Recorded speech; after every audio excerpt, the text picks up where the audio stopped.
আমি একজন সাধারণ কম্পিউটারের দোকানদার। আমার নাম আলী আজম মানিক।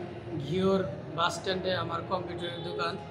সেই সুবাদে নাসিম ভুইয়া পিতা মোশাররফ হোসেন ভুইয়া ওরফে বাচ্চু ভুইয়া, তিনি আমার দোকানে আসতেন, বিভিন্ন সময় কাজ করাইতেন, কিন্তু কখনোই তিনি ন্যায্য পাওনা বা ন্যায্য যে মূল্য সেটা তিনি দেন নাই। না দিয়ে তিনি ভয়ভীতি দেখিয়ে আমাদের কাছ থেকে কাজ আদায় করে নিয়ে চলে যেত। তার কাছে টাকা পয়সা চাইলে, সে কাজের মূল্য চাইলে সে বিভিন্ন সময় হুমকি ধামকি দিত, অশ্লীল কথাবার্তা বলতো। কিন্তু দোকান করার স্বার্থে সে একজন প্রভাবশালী লোক। আমার দোকানের পাশেই তার বাসা। সে রাজনীতির সাথে তেমন একটা জড়িত না, কিন্তু যে দলই আসে সে ওই দলের নাম ভাঙাইয়া খাইয়া রাজনীতির সাথে জড়িত। এইভাবে সে ভয়ভীতি দেখাইয়া কাজ করে নিত। গতকাল সন্ধ্যার পরে তিনি আমার দোকানে আসেন, এলোমেলো কিছু কাগজপত্র নিয়ে, অনেকগুলো কাগজপত্র। আমাকে বলেন এগুলো আবেদন করে দাও। আমি বললাম যে ভাই, কাগজপত্র তো অনেক সময় লাগবে, আপনি স্বাভাবিকের চেয়ে তাহলে একটু বেশি টাকা দিতে হবে। এটা বললাম, সে বলল আমার কাছে তুই টাকা চাইলি, আমার বিষয়টা মাইন্ডে লাগলো। আচ্ছা তুই কাজ কর, বিষয়টা পরে দেখতেছি। তখন তিনি আমার কাছে কাগজপত্র দেন। আমি তাকে জিজ্ঞাসা করি যে কোন দাগের থেকে কত শতাংশ খারিজ করবো।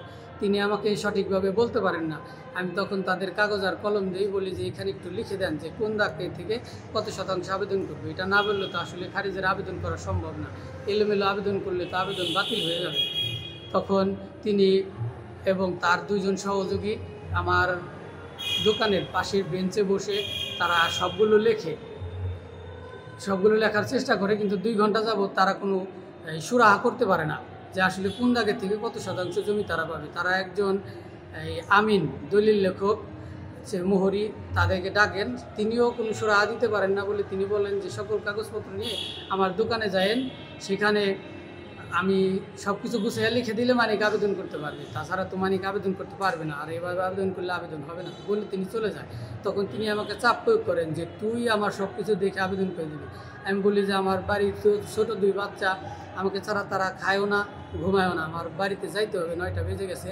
তারপরে আপনার এই কাজ করতে লাগবে 2-3 ঘন্টা। আমি তো এই যে এখন করতে পারবো না, আপনি কাগজপত্র রেখে যান, আর আপনি তো আজকে করলে আজকে জমা দিতে পারবেন না, কালকেই জমা দিতে হবে।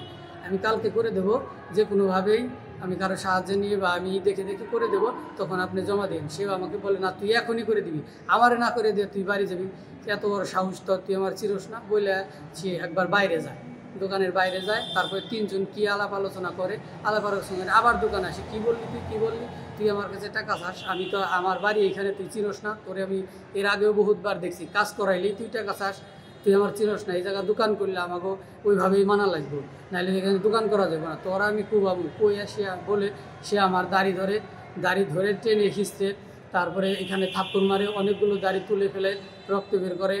তারপরে তিনি, অনেক লোকজন ছিল আশেপাশে, তারা তাকে বাধা দেয়, বাধা দেওয়ার পরে সে সেখান থেকে চলে যায় আর আমাকে হুমকি দিয়ে যায়, তোরা আমি কুবাবো, তোরা আমি দেখে নেবো, তোকে আমি দোকান করতে দেবো না। এখন আমার এইটাই দোকানই আমার শেষ সম্বল, এটা যদি আমি না করতে পারি তাহলে তো আমি শেষ হয়ে যাব। এই জন্য আপনাদের কাছে আমার একটা আর্জি, আমার দোকানটা যেন বন্ধ না হয়, আর আমি এই বিষয়ের সুষ্ঠু আইনগত বিচার চাই। ওসি স্যার আমাকে অভিযোগ করার জন্য পরামর্শ দেন, আমি অভিযোগ করি, সেটা একজন এসআইয়ের কাছে দায়িত্ব দেওয়া হয়েছে। তিনি সব যাচাই বাছাই করে দেখে এটা মামলা করা হবে বলে আমাকে আশ্বাস দিয়েছেন। তারপরে কিছুক্ষণ আগে ওসি স্যার আমাকে ফোন দিয়েছে থানায় যাওয়ার জন্য, এখন আমি যাচ্ছি, দেখি তারা কি ব্যবস্থা গ্রহণ করে। তো আমি অনেক ভয় পাচ্ছি, যে আমার শরীর কাঁপতেছে ভয়ে, যে আমাকে যেখানে পাবে সেখানে যদি কোনো দুর্ঘটনা ঘটে ফেলে। সে আমাকে বলে গেছে যে আমাকে খুবভাবে মেরে ফেলবে, তারপরে আপনার হলো সিসিটিভি ফুটেজে এগুলো স্পষ্ট বোঝা যাইতেছে কথাটা।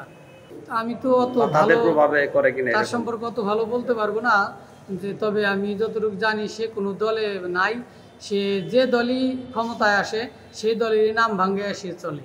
তো কোনো চাকরি বাকরি করে না, কাজ কাম করে না, ঘুরে বেড়ায়, খায় আর এইসব ধান্দাবাজি করে চলে।